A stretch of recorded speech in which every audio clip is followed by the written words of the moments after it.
Pergi ke orang tarekat, kata Syekh tarekat, banyak zikir Allah, Allah, Allah, Allah, Allah, Allah, Allah, Allah, Allah, Allah. Sebenarnya mereka ingin mengeluarkan kita dari kotak kekecewaan itu dengan Allah, Allah. Nanti pergi ke ustaz ini, kata ustaz, baca zikir pagi petang, habis subuh zikirnya ini, habis asar ini.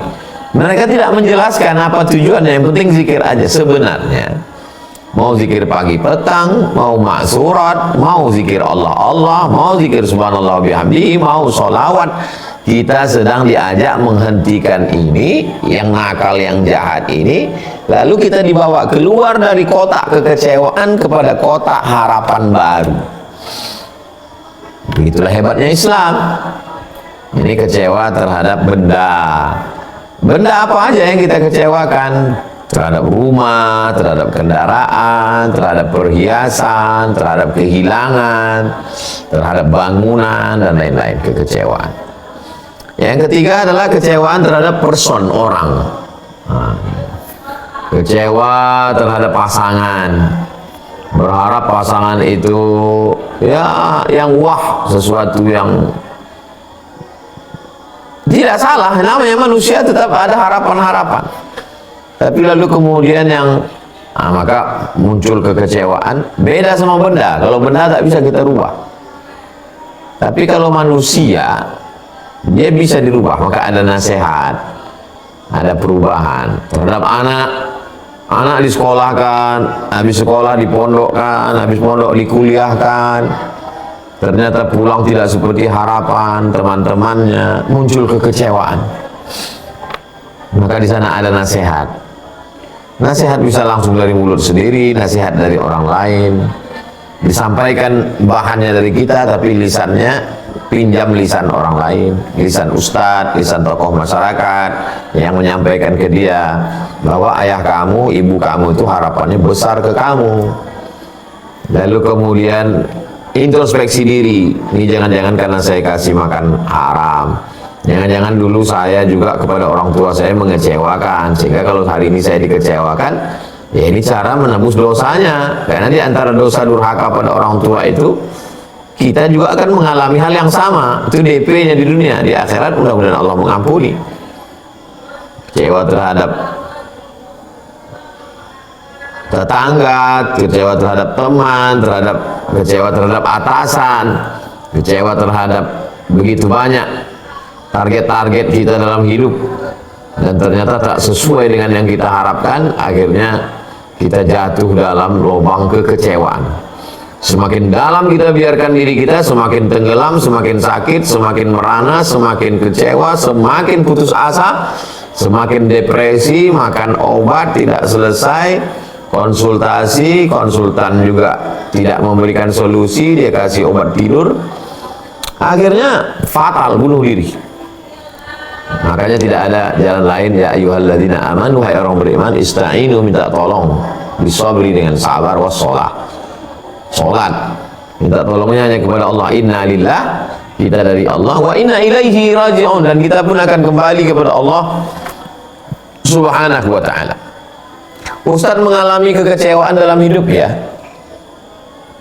Saya sudah menyusun bahwa saya nanti akan ke Mesir tahun 98, selesainya 2002, 4 tahun. Habis itu nanti saya akan langsung ke Sudan, berarti 2 tahun. Habis itu nanti saya akan lanjut lagi S3 3 tahun. 3, 2, 3, berarti 9 tahun. Sebelum umur 30 saya mesti doktor. Berarti kalau sudah doktor nanti saya akan pergi ke Malaysia, membawa ijazah saya itu, ijazah S1, S2, S3 akan saya bawa ke Malaysia atau ke Brunei Darussalam. Karena saya tidak ada harapan di Indonesia, karena saya tak punya orang dalam.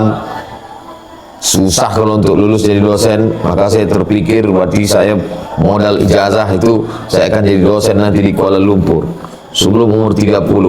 Kalau saya sudah jadi dosen, saya akan jemput emak dari kampung, saya akan bahagiakan dia. Ternyata tidak sesuai, baru S1 sudah pulang, 2002 pulang, pontang panting di Malaysia 1 tahun. Habis dari Malaysia ke Maroko 2 tahun, dari Maroko pun nggak bisa langsung S3, pulang dulu, pontang-panting setahun, habis itu baru lulus dosen. Tapi setelah saya urut-urut ke belakang, andai dulu mulus-mulus aja, mungkin dalam dunia sukses tadi sukses. Tapi ternyata dunia ini tidak sesimpel yang dibayangkan. Mungkin secara studi saya akan lulus S1, S2, S3. Tapi untuk menghadapi hidup diperlukan ketangguhan.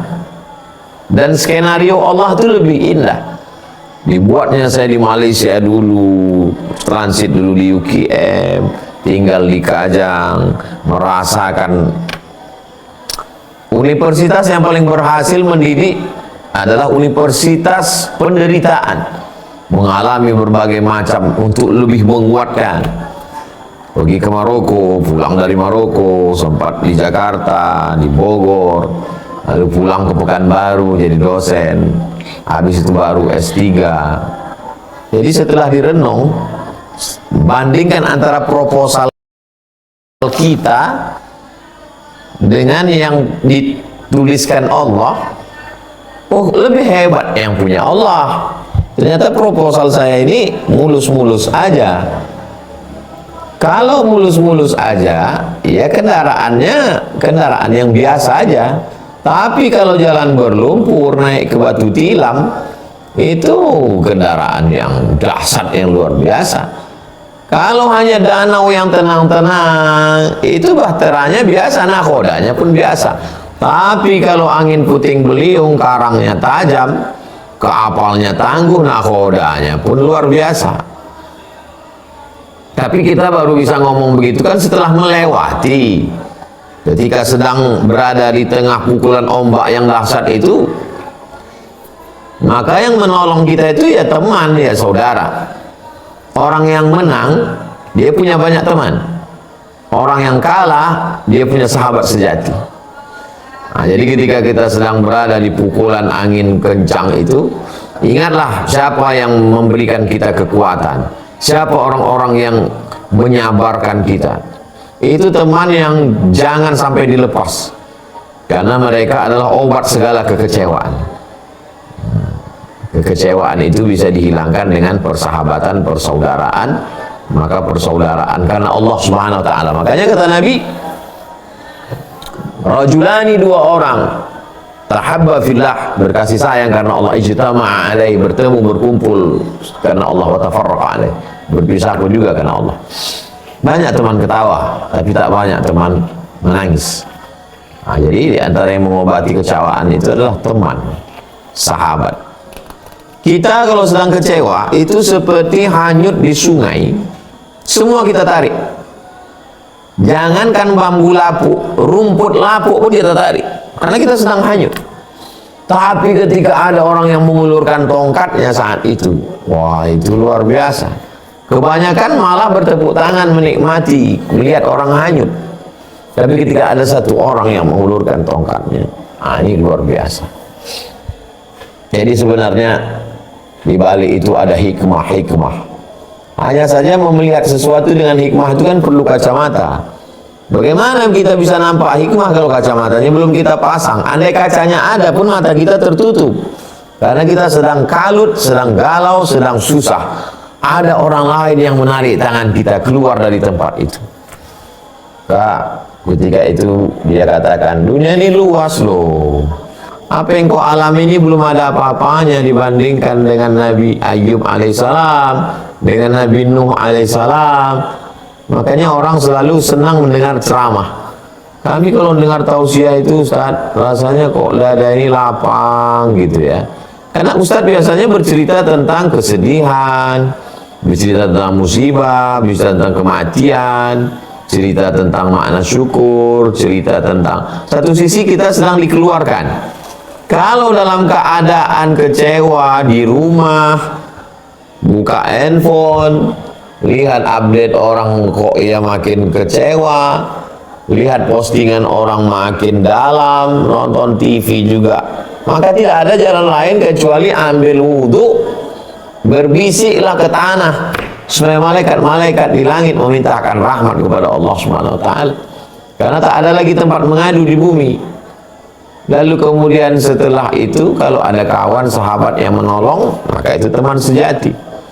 Menyibukkan diri dengan berzikir. Orang yang sibuk berzikir sampai lupa berdoa, maka Allah berikan dia afdal mimma sa'ala sa'ilun.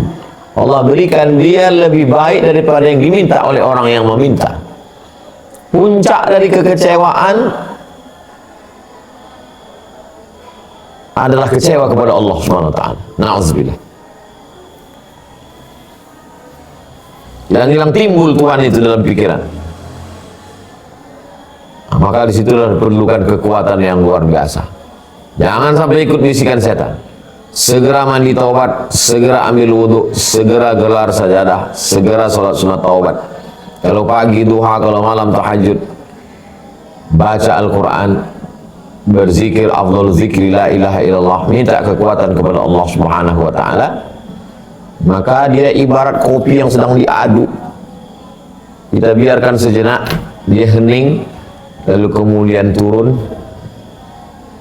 ampas-ampasnya turun, dia akan bening kembali. Makanya ada orang yang mengatakan biarlah waktu yang akan menjawab. Itu betul, karena tak bisa kita paksakan. Kita paksa hari ini harus bening, harus jernih, nggak bisa. Ibarat menggali sumur bor yang baru, yang pertama itu mungkin butek, yang kedua mungkin bau, tapi nanti sehari, 2 hari, 3 hari dia akan bening dan jernih. Sofaul qalb, hati yang tulus, hati yang benih, hati yang jernih, hati yang bening.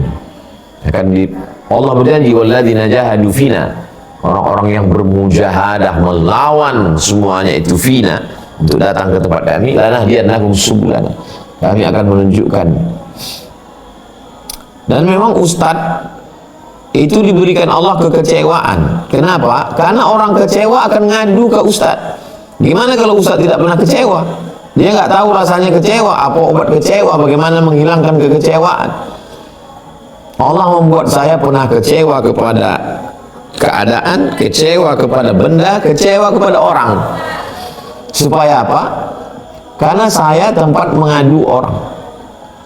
Ketika orang mengadu, yang kau rasakan itu belum apa-apanya dibanding kecewa aku dulu. Nah, jadi selalu ada hikmah yang diberikan Allah. Sudah berakhirkah kecewaan itu? Belum tentu. Hidup kita masih panjang. Makanya jangan menulis biografi orang hidup, karena belum tentu husnul khatimah. Makanya yang paling bagus diteliti itu orang yang sudah mati, meninggal dunia. Buya Hamka, Buya Muhammad Nasir, Buya Haji Ahmad Dahlan, Hadratus Syekh Muhammad Hashim Asy'ari. Itu memang sudah lolos dia dari kekecewaan-kekecewaan. Kalau kita, apalagi Ustadz ngomong, itu ujiannya langsung cash and carry.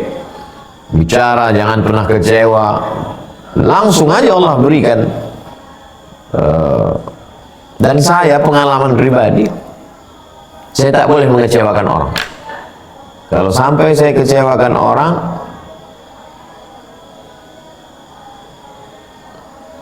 terasa tek dia, ini nanti kau pasti kecewa nanti.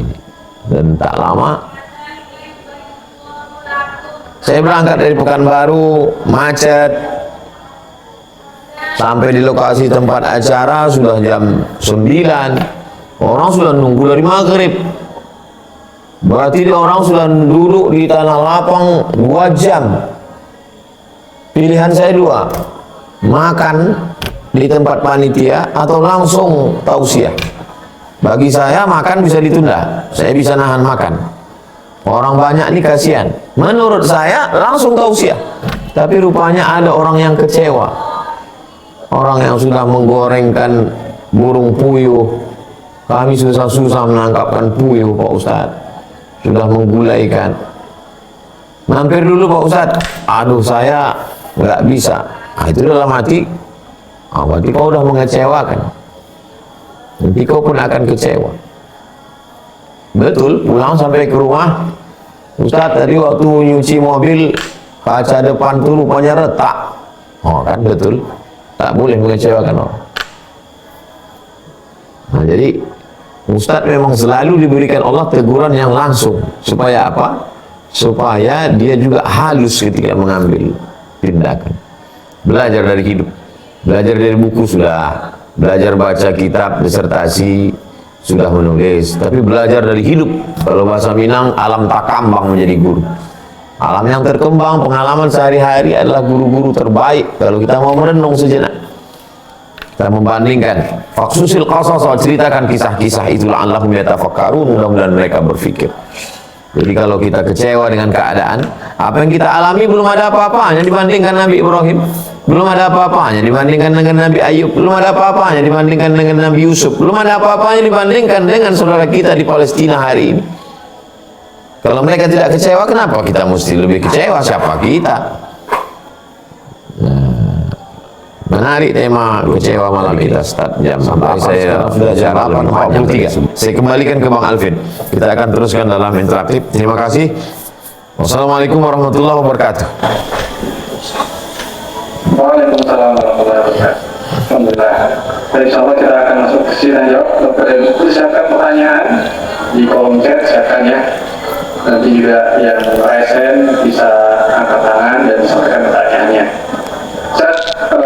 Manusia ini kan makhluk sosial, ya.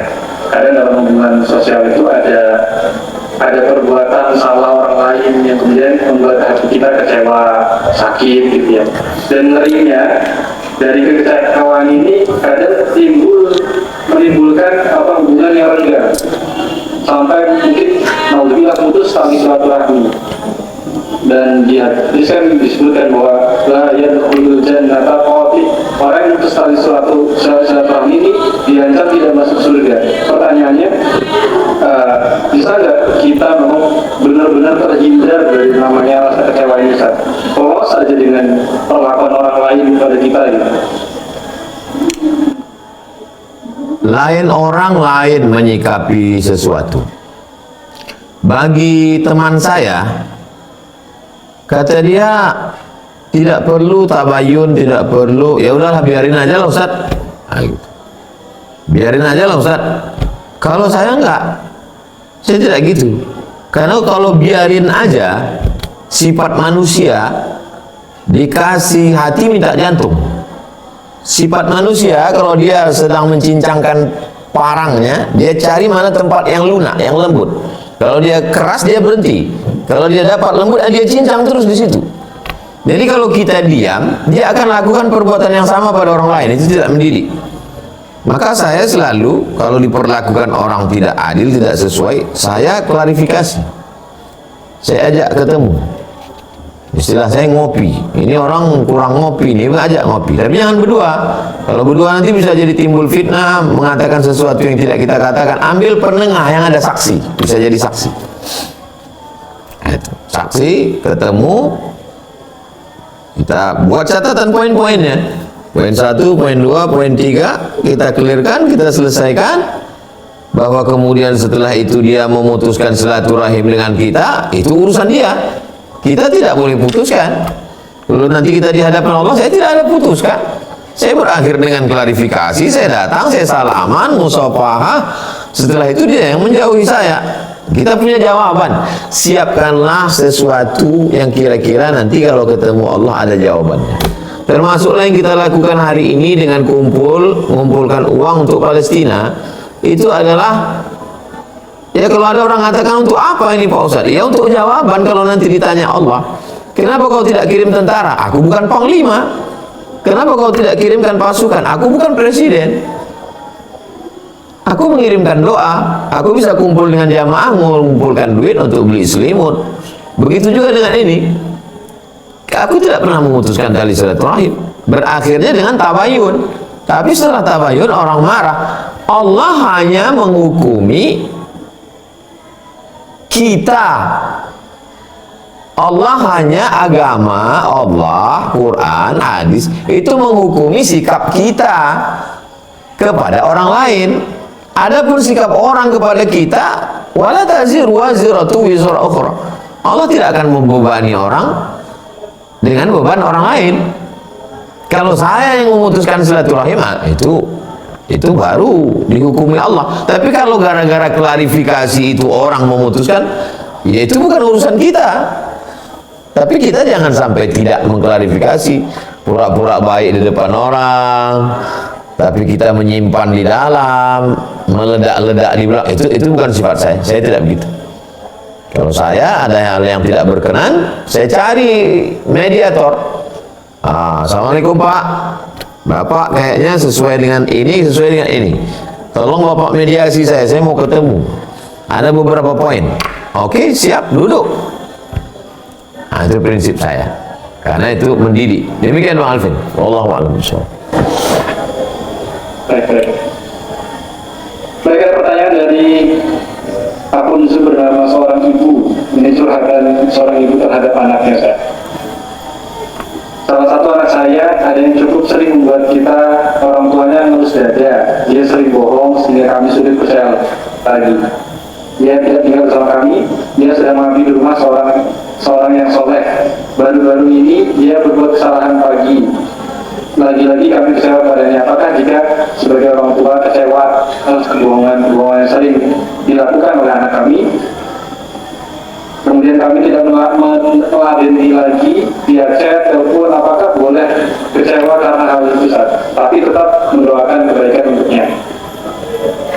Satu, anak yang ibu bapak merasa mengecewakan itu adalah anak yang dimintakan oleh Nabi Ibrahim selama 86 tahun. 86 tahun dia minta. Ibu bapak sekarang kan sudah ada dia. Dan berapa banyak orang yang mungkin keceplosan ngomong, kasihlah aku ya Allah. Mau nakal nggak apa-apa ya Allah. Nah, sampai begitu ngomong.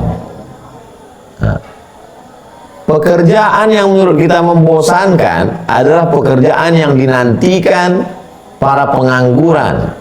Mohon maaf. Rumah yang menurut kita adalah sangat tidak nyaman adalah rumah yang diimpikan oleh saudara kita yang tinggal di kolong jembatan. Itulah perlunya kita melihat dari banyak sisi. Perlu juga kita sekali-sekali meminjam pikiran orang lain untuk melihat diri kita. Makanya dulu ada reality show Andai Aku Jadi. Itu positif sekali itu. Negatifnya kita buang. Andai kita menjadi tukang jual tisu di tepi jalan, andai kita menjadi manusia silver itu, andai kita menjadi, saya dalam beberapa hal mengalami tidak berandai-andai, memang betul-betul kejadian saya yang jadi itu. Jadi maka ketika saya mengambil satu keputusan, orang yang tidak mengerti bingung. Apa ini? Termasuk kalau saya belanja dengan almarhumah ibu saya. Kalau saya belanja tak pernah saya tawar, saya bayar. Kata dia, kau kenapa tak kau tawar? Mak tentu menawar, senang sekali. Saya bilang, aku dulu pernah jualan, Mak. Aku pernah jualan, ketika ditawar orang sakit sekali hatiku. Makanya kalau belanja almarhumah Mak, sekarang istri yang belanja. Karena kalau saya belanja tak ada saya tawar-tawar. Karena saya pernah mengalami dia. Jadi kita melihat satu sisi. Jadi ibu yang sedang kecewa sekarang, cobalah berpikir. Nah, ini langkah pertama. Yang kedua, anak itu tidak pernah minta ibu jadi ibunya.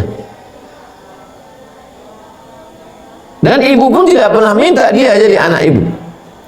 Terus yang memasukkan dia ke rahim ibu, Allah. Berarti dia ini mau menjadi kunci surga ibu. Iya Pak Ustaz, tapi dia nggak soleh. Kalau dia soleh, kunci surga ibu karena dia mendoakan ibu. Kalau dia kurang soleh, berarti dia kunci surga ibu karena ibadah ibu menjaga dia. Dia tetap jadi kunci. Yang ketiga, yang namanya hubungan kita dengan anak itu nggak ada batasnya. Jadi kalau ada orang menyangka yang penting dia udah sekolah, udah mondok, udah S1, udah nikah, udah tidak begitu. Sampai mati. Berapa banyak orang memandikan anaknya 2 kali? Pertama mandi kecil, kedua mandi jenazahnya. Nah, jadi tidak pernah berhenti, tidak pernah bosan. Mulut tidak pernah berhenti ngomong, kau jangan bohong, kau jangan nakal, kau jangan. Dan doa jangan pernah berhenti, ya Allah jaga anak ini. Sampai dua aja gendangnya itu, dua kemungkinannya. Kalau tidak ibu duluan, dia duluan. Begitulah hubungan kita. Dan anak ini Allah yang ngirim untuk menguji iman. Kalau kebetulan dia penghafal Quran, dia soleh, dia baik, dia ulama, dia orang kaya, dermawan, berarti melalui dia orang tua masuk surga. Andai dia tidak baik, melalui nasihat-nasihat, doa dan bimbingan itu pula orang tua mendapatkan amal, karena sudah menjaga amanah dari Allah Subhanahu wa taala. Kuncinya jangan kecewa membuat berhenti. Kecewa justru semakin semangat beramal. Saya pun mungkin bisa bicara begitu, Ustaz, kan bukan anak-anak Ustaz. Ya, kita watawasau bil haq, watawasau bis sabr. Yang penting kita tidak berharap apa-apa tentang dunia, tentang anak-anak kita ini. Sudah kujaga amanahmu ini ya Allah, sudah kukasih dia makan, sudah kususukan kata ibu, sudah kubesarkan, kusekolahkan. Setelah itu kuserahkan dia balik kepada engkau. Amanah kau titipkan. Dulu waktu kau titipkan dia baik, sekarang kembalikan dia dalam keadaan baik. Dulu waktu kau ditiupkan dia ke dalam ruhnya ke dalam rahimku, dia baik. Sekarang kembalikan juga dia kepada engkau dalam keadaan baik ya Allah. Wallahu a'lam bishawab. Demikian Pak Alvin. Baik, meski kecewa tetap harus lanjut beramal. Kita lanjut ke jamaah yang ingin bertanya. Di Zoom ini ada raisen yang angkat tangan ya, atas nama Abu Haris, Jakarta Selatan. Kami persilahkan. Open dulu mic-nya Bapak. Assalamualaikum Ustaz. Waalaikumsalam warahmatullahi wabarakatuh. Terima kasih Bang Fred dan kesempatan. Kita izin bertanya. Ya. Saya sudah setahun lebih ini jamaah taklim Ustaz. Ya. Setiap hari Sabtu Ustaz. Kalau kemarin itu full Ustaz, setiap seminggu sekali atau sebulan 4 kali setiap Sabtu itu kita taklim. Untuk tahun ini, tahun kedua ini agak berasa karena dari DKM ini hanya memberikan jadwal sekali sebulan itu Ustaz. Kemudian jamaahnya pun jadi lama-lama tambah berkurang. Mohon nasihatnya Ustaz. Saya tidak membatasi taklim dengan ruang dan waktu. Jadi kalau dibatasi pada ruang, masjid tidak selamanya punya tempat karena ada jadwal ustadz. Waktu juga begitu, kita tidak semuanya punya ada waktu. Jadi masalah ruang sekarang bisa diwakili dengan online, sama seperti kajian kita ini. Kajian kita ini kan karena ruang ini. Akhirnya kita yang ada di banyak tempat bisa ketemu, terlepas dari plus minus online. Tapi saya pikir dia sebagai alternatif daripada tidak ngaji sama sekali. Yang kedua, masalah waktu. Ya kita cari waktu yang pas.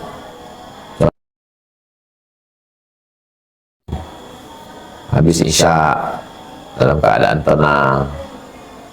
Nah, jadi tidak ada alasan bahwa masjid, bagi yang bisa live langsung alhamdulillah, bagi yang tidak bisa diulang lagi kajian, ada siaran ulangan. Bagi yang bertanya kirimkan ke grup-grup. Itu jadi masjid itu hanya sebagai fasilitas tempat. Nah, tapi sesungguhnya kajian apalagi zaman sekarang tidak terbatas tempat. Saya kira demikian. Wallahu a'lam bishawab. Baik. Kita lanjut ke penanya berikutnya dari Zoom. Ada akun Zoom bernama Ibu Humairah Pekanbaru bertanya tentang bagaimana cara kita menyikapi qada dan qadar dalam hidup. Contoh ketika gagal menikah, kemudian kecewa akan takdir karena gagal menikah. Jazakallahu khairan.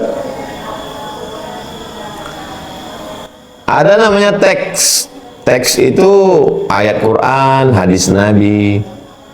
Teks ini jangan dilepas dari konteks.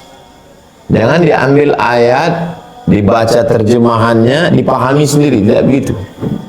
Lihat bagaimana Nabi dan sahabat Nabi memahami takbir.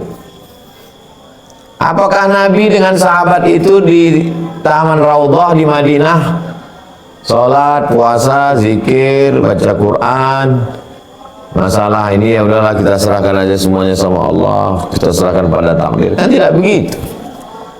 Nabi SAW menyusun pasukan, mereka pergi menuju perang lokasi Badar 150 km. Mereka mencari tempat di dekat persediaan air. Jadi tengah malam berdoa supaya dimenangkan Allah. Begitu juga dalam proses hijrah. Apakah Nabi itu di Makkah, Madinah, ya serahkan adalah pada takdir Allah? Tidak begitu.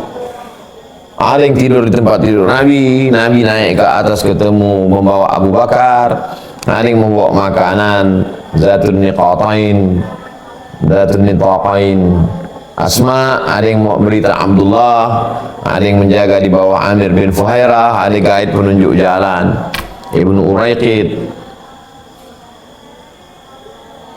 Kita mengatur strategi, kita berpikir, kita berusaha, kita ikhtiar, kita berdoa, habis itu tawakal pada Allah SWT.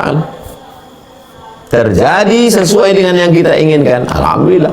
Nabi pada perang Badar menang, pada perang Uhud kalah. Sesuai dengan yang kita inginkan, alhamdulillah, bersyukur. Tidak sesuai dengan yang kita inginkan, ya kita kembalikan kepada Allah. Berarti Allah nyuruh kita sabar. Allah tidak ada nyuruh kita kecewa. Kenapa kita kecewa? Allah nggak ada nyuruh kita kecewa. Terus kalau kecewa, kecewa sama siapa? Kecewa sama Allah. Kalau kecewa sama Allah, memangnya ada Allah lain yang mau menerima kita? Man lam yardha biqada'i, siapa yang tidak rela dengan takdirku, wa lam yasbir bi bala'i, tidak sabar dengan ujianku, falyatlub rabban siwaya, carilah Tuhan selain aku. Maka hubungan kita dengan Allah itu setelah ikhtiar, usaha, doa, tawakal, ridha. Aku ridha menerima apapun yang kau berikan ya Allah, dan tidak pernah putus usaha. Masalah jodoh, masalah nikah, usaha, ta'aruf, ternyata tidak sesuai, ya usaha lagi, husnuzon pada Allah. Berarti Allah Subhanahu wa ta'ala sediakan orang yang lebih baik, orang yang lebih soleh, orang yang lebih mapan, orang yang lebih selalu berprasangka baik kepada Allah. Ana inda husni dhanni 'abdi bi, aku ikut prasangka hambaku kepadaku, kata Nabi Muhammad SAW. Demikian ma'alfin, wallahu a'lam bishawab. Baik, masih tersisa banyak waktu bagi para jemaah yang ingin bertanya. Untuk sesi berikutnya, saya persilakan bagi yang open cam, ya, open kamera, yang bertanya. Only yang open kamera, hanya yang open kamera. Oke, kita ke Ahmad dulu. Ibu Dina, Rangkas itu. Assalamualaikum warahmatullahi wabarakatuh. Waalaikumsalam. Sehat selalu ya. Waalaikumsalam. Alhamdulillah bisa dikasih bertanya lagi.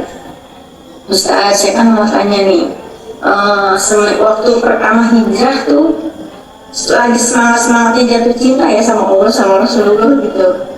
Sampai-sampai lupa sama anak, lupa sama suami. Habis ngaji, paham, tapi tidak bisa seimbang Ustaz. Kadang-kadang kita bisa ngajar ke anak, ke suami, tapi kita kadang-kadang telat sholat sunnahnya. Terus puasa kadang-kadang yang mau dikodok juga lagi, tapi tetap semangat Ustaz. Gimana ya Ustaz ya? Kalau coba seimbang kayaknya nggak bisa. Terus saya juga kerja, pengen ngurus anak, suami, tapi pengen terus sama Allah. Gimana itu Ustaz? Makasih Ustaz.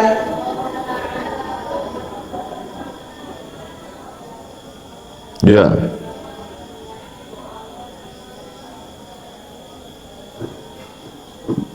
Baik, selamat Ustaz.